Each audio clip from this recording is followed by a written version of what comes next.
Hai, welcome back to T-Films bersama gue, Chandra.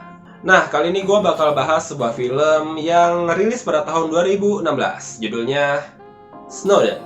Snowden diangkat dari sebuah kisah nyata yang berlatar pada tahun 2013. Di sini menceritakan seorang IT muda berbakat yang mengungkap agenda rahasia dari Amerika Serikat. Dia bernama Edward Snowden.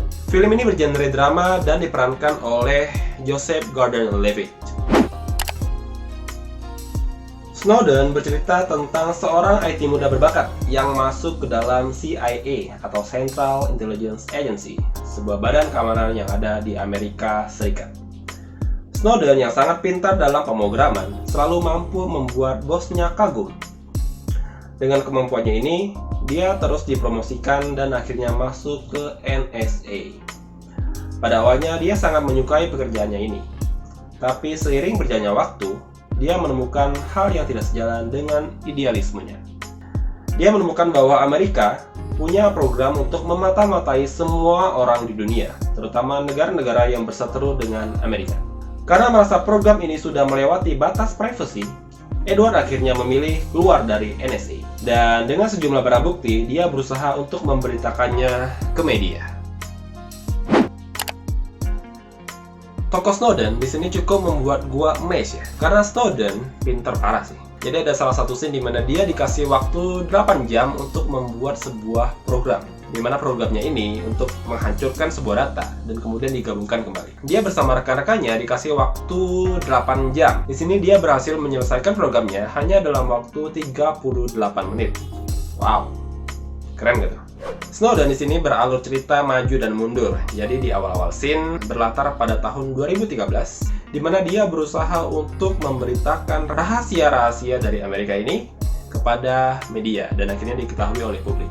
Dan kemudian mundur di masa-masa di mana Snowden masih bekerja di CIA dan NSA. Kemudian maju lagi, mundur lagi, maju lagi, mundur lagi. Kayak lagu Syahrini.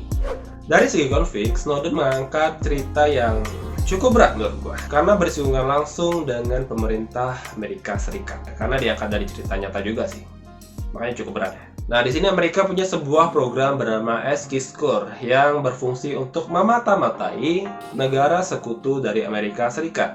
Parahnya, bukan hanya negara-negara sekutunya aja, negara-negara yang berseteru juga.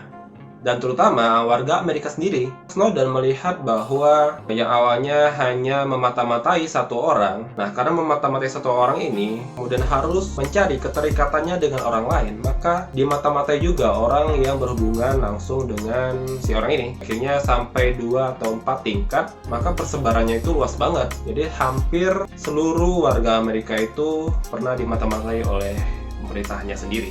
Amerika juga menanamkan malware di objek-objek vital negara sekutunya seperti rumah sakit, pendidikan, bendungan, dan lain sebagainya. Nah, jadi ketika Amerika tidak bersekutu lagi dengan negara-negara ini, jadi Amerika bisa memadamkan listrik dari negara-negara yang udah nggak jadi sekutunya ini lagi dalam sekejap mata.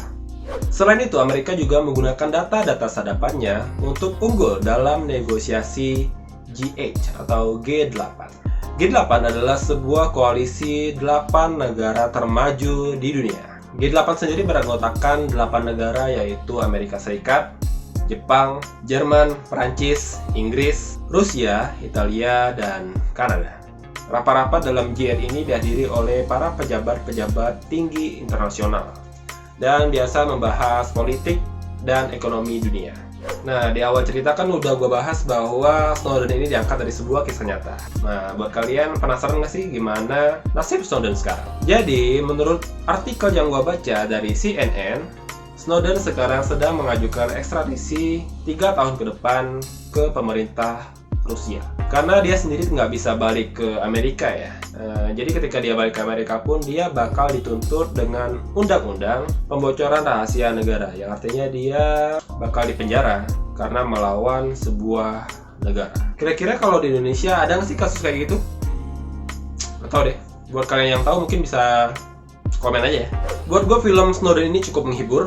Snowden sendiri mengangkat sebuah cerita nyata. Alur ceritanya juga gue suka, penggambaran karakternya juga sangat mirip dengan Edward Snowden. Keren. Nah, menurut gue sendiri film ini gue kasih nilai 6,5/10. Sampai segitu aja untuk video kali ini. Buat kalian yang punya tambahan atau ada detail-detail kecil yang nggak gue sampein dalam video ini, kalian bisa komen aja ya. Terus jangan lupa subscribe buat dukung channel ini, like kalau suka, dislike aja kalau nggak suka, dan jangan lupa kasih komen kenapa kalian suka atau nggak suka, biar gue bisa bikin konten-konten yang lebih baik lagi untuk kedepannya. So, sampai di situ aja. See you!